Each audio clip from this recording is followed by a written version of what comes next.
from town to town with a horse trailer dragging behind. Just a cowboy lost in a modern world. I feel like I'm losing my mind.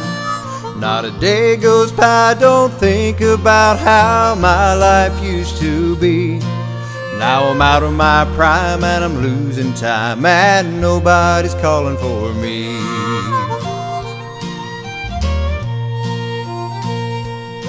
They used to call my name come roundup time. Now the four-wheelers takes my place, and the cowboy life that I've always loved is getting lost without a trace. But I won't give up and I won't give in. I'm a cowboy till I die. And I know there's got to be a place for me underneath big western sky.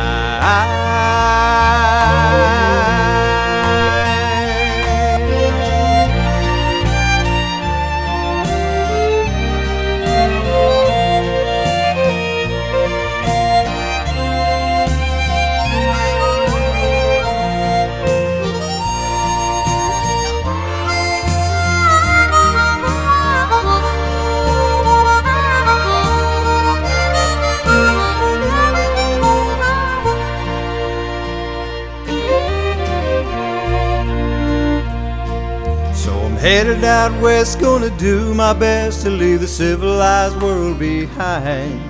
Just me, my saddle, and an honest horse will try to go back in time, where surely there'd be a warm campfire or a bunkhouse calling my name. But tonight I'll sleep in my pickup truck, 'cause I'm still not playing their game.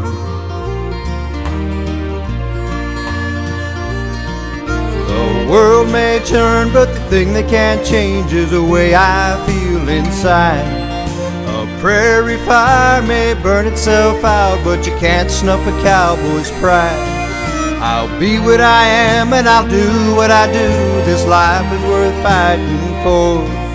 Yeah, the cowboy life is alive for me and 10,000 more. The cowboy life is alive for me.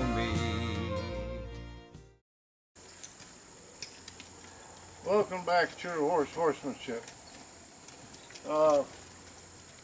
This is a last minute video. So, and the camera don't have much and everything, so we're going to have to be pretty quick on some things. Which is alright, because we pulled the PVC shafts with her, and now we're getting her ready to pull the cart. Number one, like I said before, safety's first. Like I said, I'm in my working clothes and everything else, so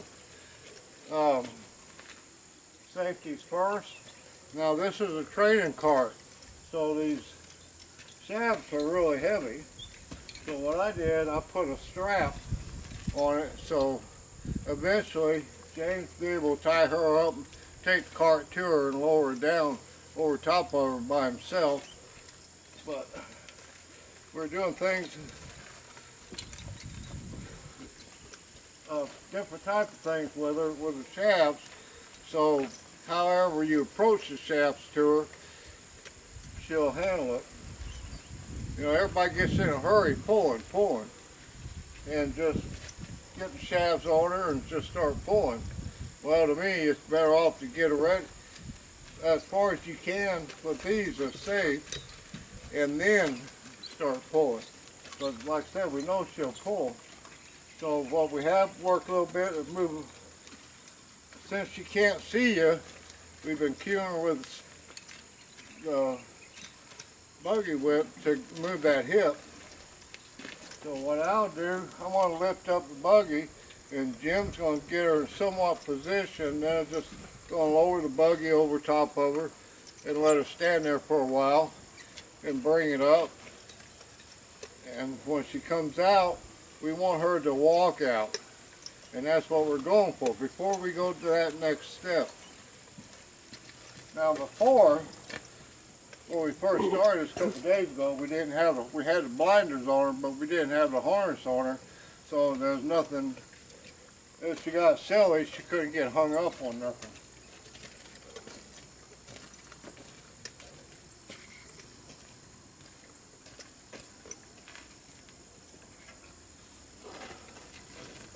just going to lift this up. Jim's going to put her in position, or as close as position as possible. Move her over a little bit. There you go. There you go. All right, back her up. There you go. Good girl.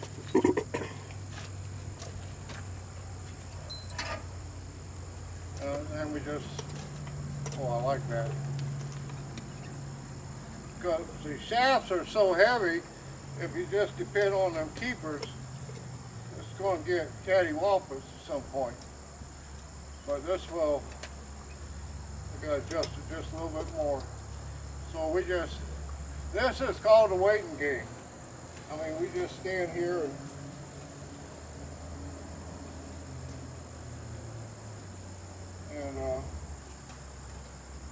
be patient. Patience, persistence, and purpose. Now, when I asked Jim to move her out from under it, I'm not going to pick it all the way up. I just don't. So I'm just going to pick up. Now, right there, see, she's got a habit when she feels this comes off her back, she wants to move forward. So Jim stopped her. All right, back up. Now, since she wanted to move forward, I had Jim to back her up and put her right back in it. Because I don't want her to learn, as soon as she feels like she's unhooked, that she gets to go off. I'm caught somewhere, Jim. Yeah, he's caught on the front right there on the, I don't know what you call it, but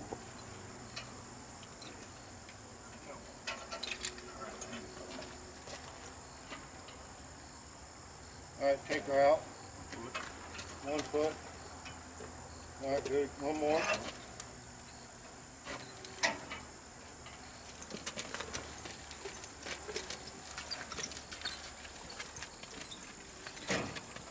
So Jim walk around, take some of the pressure off. It seems a little mundane, but in the long run, it's going to pay off.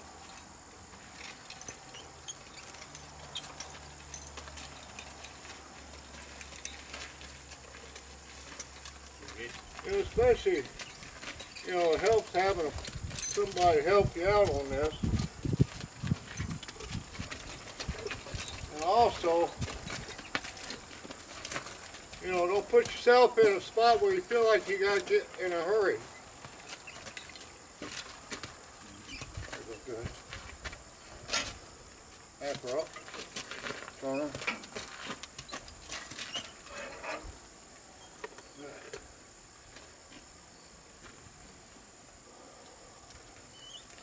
Now she's doing real good.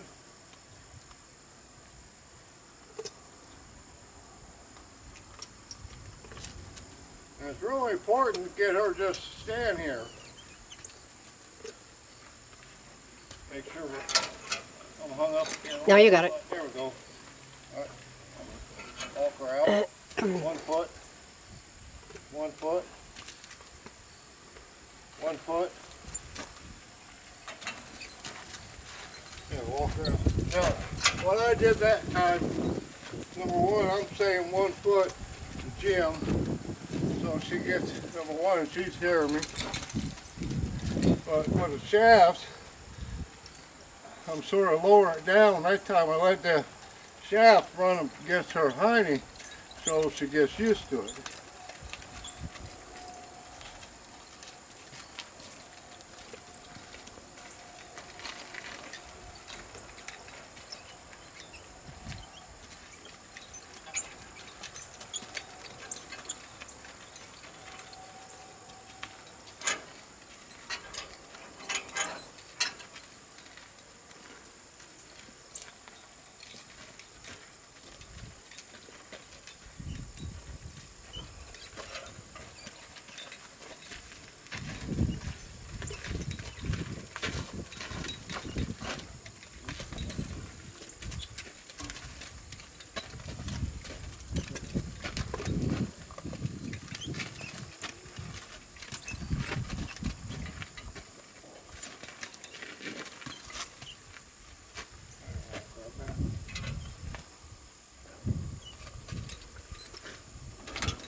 we go, right there.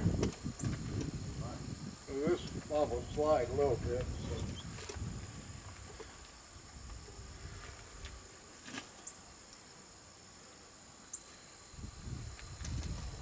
Yeah, I think we're going to end up using other straps. I'd rather go here if I could. Get something more secure. Anyway, like I said, this looks mundane. Make sure we're not hooked up on that side. All right.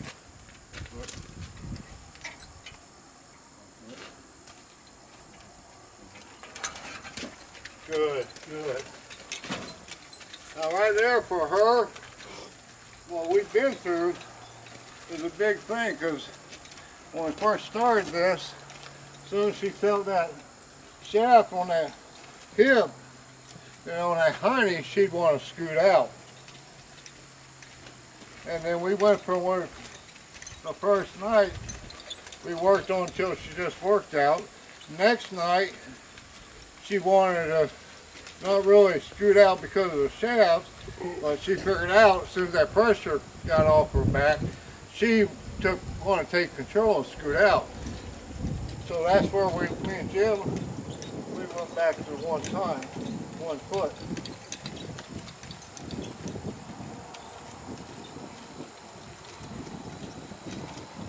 So next time you see her, next week,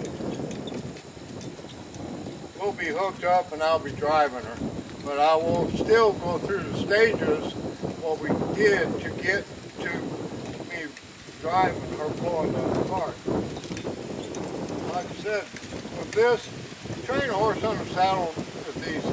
The worst going to happen, well, still be bad, but you're going to might get bucked off or something.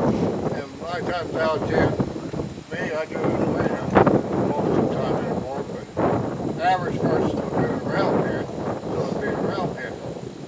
I don't want to really start her in a round pen with this. I want enough room, if something happens, me and Jim will be able to control her. Because in a round pen, what could happen, if things get a little haywire, which I want to try to keep from happening, by the time you correct her, the cart could be hitting a round pen panel, and then all hell's really going to break loose. Now, like I said, this is a training cart. It's got a brake on the axle, and it's not lightweight like your average cart is. And I guarantee it, somewhere down the road, Jim's going to be texting me saying, I bought another cart. Because for one person, this cart is a little tricky to hook up to.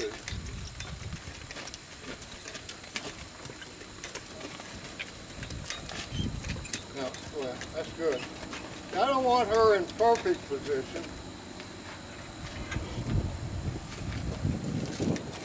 Good. I'll explain here in a minute. There we are. Oh yeah. Well, now she's right where we should be. So these go there. Oh, let's go be able to just see there. Good. But anyhow, where was I? I forgot. I'm backing her up in the right place. Huh? Letting her be off when you back her up. Oh, yeah, I don't care if she's backing up completely perfect, because we taught her how to move off that hip. So I'm personally letting Jim get her little cattywampus, because I want her to feel this offside, and when she feels that pressure of the shafts, she automatically moves that hip and goes in straight herself. Like I said before, this looks mundane, and people out there say, well, why don't you just go ahead and hook her up and drive her? If I can get her going in and out and get in a couple more days, she gets lined up on that, she's pretty well going to line up herself and put herself, well, Jim asked her for a feet movement, but she'll put herself in them shafts. So that part will be done. Of course, Jim will have to deal with none of that crazy crap when she goes home.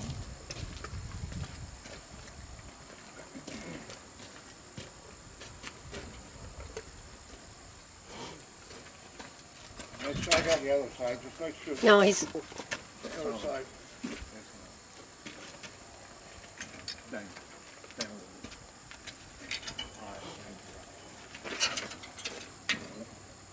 All right, 1 foot. 1 foot. Yeah, good, real good.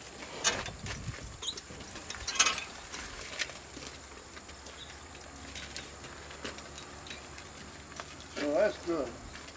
her demeanor is so much calmer. Huh? Her demeanor, she's so much calmer. Oh yeah, she's doing a lot better. Yeah, Now you know the camera. I know. Okay, You can cut it out. but that's all right. No, I'm really liking where Yeah. she's at. And some of it is, a quick side note, oh, especially when she's in season, she don't want you to control that hip. And we had a fun time getting her to move that hip over. Now, I meant to tell Jim last night after I got done, because you hear everybody says, well, when you do one side, you got to automatically go the other and do the other. Do one side, but yada, yada, yada. Well, that's not necessarily the case every time. Because I knew if we got her moving that hip, because she can't do it by sight, she got to do by feel. But we get her moving that hip on her left side, you know, I knew when we went to the right side, and Jim would tell you, she just moved her hip. There was no fight, no nothing. And actually her right side's her worst side. But I just concentrated on one side, and it's old jargon where information don't go from one side of the brain to the other is BS. I mean, because right there it tells you common sense if you watch a horse and really handle enough of them. And I'm not talking about 100, and I'm not talking about 200, and I'm not even talking about 500 horses. After you handle as many horses as I had, some of this crap you see, you know it's just BS. Now, part of me wants to go to that next step right now. Hook her up, put driving lines on her, but you know, I got a little bit of hurry at that one spot, so I'm gonna fight that urge. And that's why I tell everybody out there, like right now, it's a great session. She's doing good, she's being quiet. We got horses out here right behind Cindy, but she's behaving herself, you know. So yeah, I can push her a little bit, but I got horses out there, and if I get her hooked up and she gets stupid, right now it might go bad. So me and Jim, we work her after at night when the other horses are up, so I can get her used to it without any of that outside stuff going on. And next Saturday she'll be ready for it, and I'll be ready because I have control of her. But I can't say enough. And Jim can either shake his head or speak, I don't care. But the biggest thing what's helped us, Jim, been that soft mouth, isn't it? It's putting that soft mouth on her. That's what's helped us. And plus getting her finally move that hip.